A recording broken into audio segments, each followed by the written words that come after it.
We begin with the dramatic fall of Damascus and the ousting of a longtime dictator in Syria.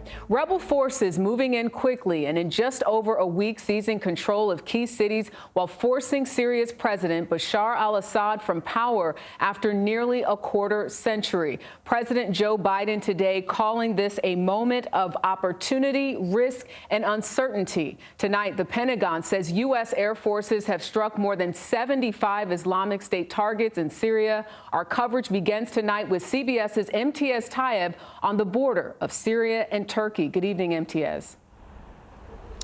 Jarika, good evening. Well, Syria's president and his family have reportedly been granted asylum in Russia after the Kremlin announced he left the country and gave instructions to, quote, transfer power peacefully, effectively ending the Assad dynasty's brutal rule that lasted for over 54 years.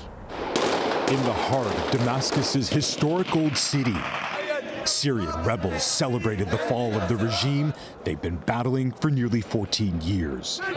Scenes like this would have been unthinkable just 1 week ago. But President Bashar al-Assad is gone. His palace, once impenetrable, now open to a photo-taking public. Assad's astonishing defeat was at the hands of an alliance of armed rebel groups who launched a lightning-fast offensive and who faced little resistance from the Syrian army. Rebel forces say they have now, quote, fully liberated a number of major cities and have also emptied prisons that had become a symbol of the widespread arrests and torture under Assad's oppressive rule. In a civil war that up until now had seemed frozen. But as the statues and monuments to the Assad dynasty continued to be pulled to the ground, the family's blood-soaked half-century of authoritarian rule passed from father to son is now over. 10 years ago, at the height of the civil war, Assad was then just barely clinging on to power and was rescued by Russia and Iran, along with Lebanon's powerful Iranian-backed Hezbollah militia, who tipped the war firmly in his favor through a punishing campaign of well-documented war crimes, including indiscriminate airstrikes and chemical weapons attacks.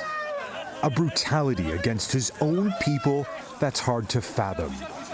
But Russia is now preoccupied with its war on Ukraine. Hezbollah's leadership has been decapitated after a year of cross-border fighting with Israel, and Iran, along with its proxies, have also been degraded by Israeli strikes. Meaning Assad's 24-year rule is unlikely to be rescued or resurrected, ushering a new but deeply uncertain era for Syria. And a key leader of Syria's armed opposition, Abu Muhammad al-Jilani, who belongs to a group known as Hayat Tahrir al-Sham, which used to be aligned with al-Qaeda, has said he wants a peaceful transition of power. But the power vacuum left by Bashar al-Assad is enormous, Jarika. So amid the celebrations, there's also a deep sense of uncertainty among many Syrians. Imtiaz Tyab for us on the border. Thank you.